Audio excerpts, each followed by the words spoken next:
Rajaram sir, आप बाद में जुड़े, स्वागत है आपका। एक चीज में समझना, जो हमारी बात हो रही है, अब जब मोदी की तीसरी जो सरकार बनने जा रही है, 5 साल के लिए कितनी, क्या इनके लिए ये अग्नि परीक्षा है? क्योंकि जिस रवैये के साथ एक दशक में सरकार चली है, गठबंधन की सरकारों में वो रवैया तो चलता नहीं है, और उस रवैये को छोड़ करके क्या मोदी शाह के लिए सरकार चला पाना संभव होगा? राय साहब, आपने वास्तव में नब्ज पे हाथ रख दिया है क्योंकि जिस धमक के साथ ये सत्ता चलाने का के आदी हो चुके थे, जिस तरह से इनके पूरे मंत्रिमंडल में हम देखते थे कि कहीं किसी से कोई पूछने पाछने की परंपरा ही खत्म हो गई थी, और कोई भी मंत्री और कोई भी मंत्रालय एक भी स्वतंत्र निर्णय लेने की स्थिति में नहीं था।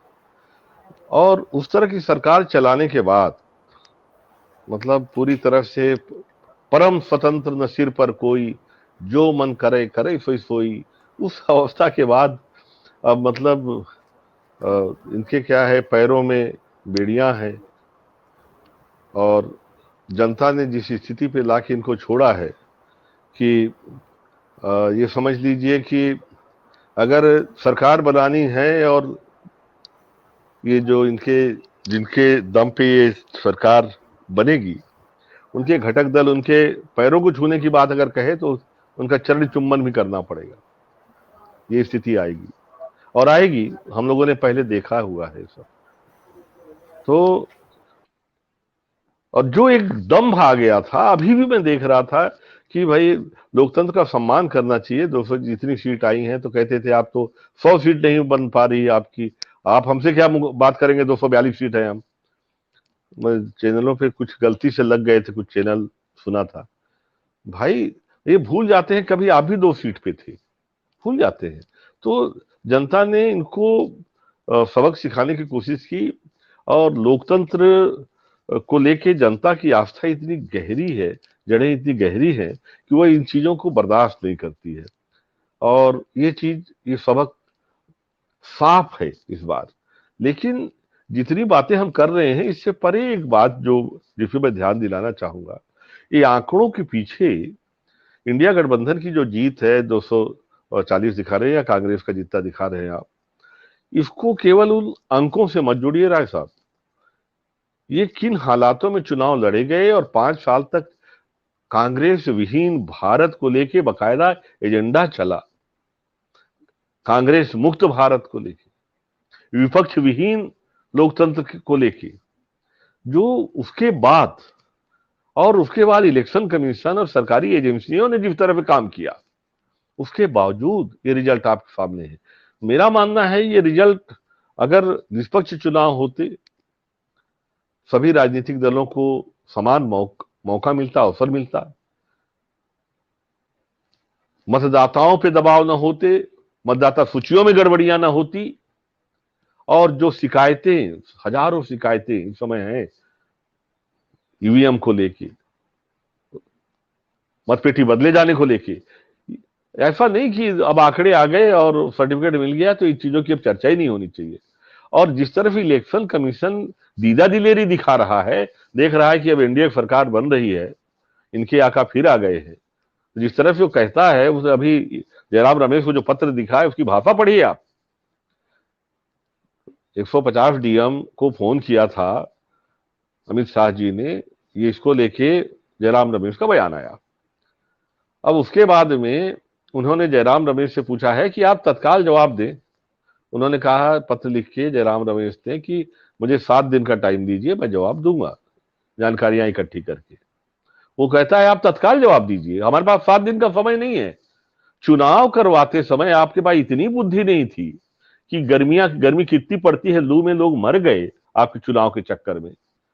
और आज आप कहते हैं राजीव जी कि अरे 1 महीना पीछे चुनाव करवाते तो ज्यादा अच्छा रहता, कि भीषण गर्मी में नहीं करवाना था। उस समय आपकी अकल तेल लेने गई थी। और आज आपके पास अगर कोई नेता, कोई जनप्रतिनिधि ये कह रहा है कि ये जानकारी मैं एकत्र करके दूंगा, भाई टेलीफोन और सारी एजेंसी तो उसके हाथ में नहीं है कि तुरंत निकाल के दे देगा। नियम कानून के तहत होगा। कानून भी हर जगह 15 दिन का टाइम पक्ष रखने के लिए देता है। ये सबसे ऊपर उठ गए हैं। बोलते हैं हमारे पास समय नहीं है, आप तत्काल दीजिए अथवा कार्यवाही के लिए तैयार रहिए। क्या करिएगा, जेल में डाल दीजिएगा। मैं भी तो कर रहा हूं आपकी आलोचना, तो डाल दीजिए जेल में। भाई मेरे कहने का मतलब ये है, जो आंकड़े आपको दिख रहे हैं, जो सरकार बनाने की बात कर रहे हैं, क्या ये पवित्र जनादेश है? इस पर क्यों विचार नहीं करते?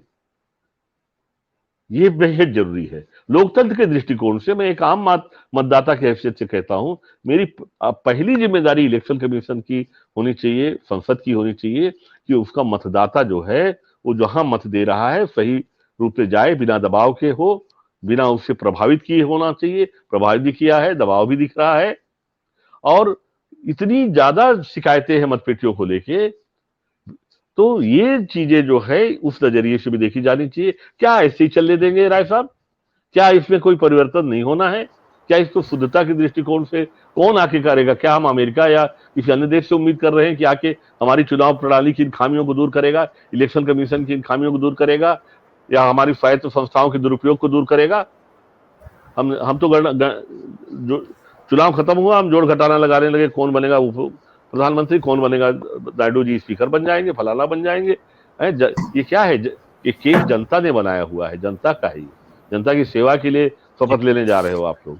तो ये मलाई की जो बंटवारे की बात है, इससे पहले मेरा मानना है एक गंभीर चर्चा होनी चाहिए कि वास्तव में ये जो जनादेश मिला है इंडिया को, मैं मानता हूं कई मायनों में एनडीए के जनादेश से बहुत बड़ा है। जिस तरह से इनकी रशद काटी गई, जिस तरह से खाते फ्रीज किए गए, जिस तरह से ईडी ने लगातार परेशान रखा, चुनाव लड़ने नहीं दिया ठीक से, इसके बावजूद ये आंकड़े जो हैं, जनता की भावना को समझे आप, कि आंकड़ों को न जाए, देश की जनता क्या कह रही है, क्या चाह रही है, उसे भी समझना जरूरी है। राय साहब, मेरा कहना ये है। राजाराम सर, बहुत संक्षेप में, चूंकि समय हम लोग का समाप्त हो रहा है, जेपी नड्डा साहब कल जब बात कर रहे थे, जब बोल रहे थे, संबोधित कर रहे थे भारतीय जनता पार्टी के कार्यालय में, वो पूरी ताकत लगा करके वो ये बात बार बार कह रहे थे कि कुछ लोग अपने स्वार्थ में गठबंधन बना लेते हैं। क्या भारतीय जनता पार्टी ने कभी ऐसा नहीं किया है? महबूबा मुफ्ती के साथ जब इनका गठबंधन हुआ तो वो राजनीतिक जरूरत थी, देश हित में जरूरत थी, और वही गठबंधन जब इंडिया गठबंधन ने, तमाम दल मिलकर के इंडिया गठबंधन उन्होंने बना लिया तो वो स्वार्थ हो गया। देखिए राय साहब, क्या है कि राजनीति में इस तरह के जो बयान होते हैं, उनका वास्तव में देखा जाए तो कोई मतलब नहीं होता, क्योंकि राजनीति केवल 90 डिग्री स्विंग हो, 180 डिग्री स्विंग हो, कोई जरूरी नहीं है, 360 डिग्री भी घूम जाती है। अद्भुत कला होती है राजनीति में। तो यही चीज मैंने पहले भी कहा था कि जो पार्टी स्वयं दो सीट पे सिमटी रहती थी, वो पार्टी 3 अंक को लेके जिस तरह से फप्तियां और तानाकशी कस रही थी, तो जब एक उंगली आप दूसरी तरफ के बढ़ाते हैं तो 4 उंगली 3 उंगली आपकी तरफ रहती है, कहते। तो नड्डा जी के बयान इस बार बड़े हिले हिले से आए, और जो आरएसएस के बारे में उनका जो बयान था वो भी इसी तरह का था। और गठबंधन की स्वार्थ की बात अगर करते हैं तो भाई भाजपा पार्टी को तो आईना देखने की जरूरत है कि किसके साथ उन्होंने गठबंधन नहीं किया, और जिसके साथ हाथ मिलाया, एक कहावत है, जो मोहि छुआ सो कोढ़ी हुआ। जिसके साथ इन्होंने हाथ मिलाया, कुछ दिनों के अंदर उसे चौपट कर दिया। एक अमर बेल होती है, अमर बेल जिस पेड़ पे चढ़ गई, कुछ दिनों बाद उसे चूस के खत्म कर देती है।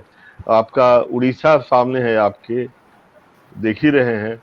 बिहार भी मैं मानूंगा कि अंततः जो अंतिम परिणाम आएगा बिहार का, वो निश्चित रूप से मानिए कि वहां नीतीश जी भी घाटे में रहने वाले हैं, उनका दल भी घाटे में रहने वाला है। अंतिम परिणाम यही आएगा। तो जिनके साथ भी हाथ मिलाते हैं, कुछ दिनों बाद उसकी पूरी ताकत चूस के वे खत्म कर देते हैं। ये नड्डा जी का ही तो बयान था ना कि क्षेत्रीय दलों का कोई भविष्य नहीं है, क्षेत्रीय दल धीरे धीरे खत्म हो जाएंगे। नड्डा जी का ही बयान था, और इन्होंने किया भी, नड्डा जी का ही बयान था ये भी। जी।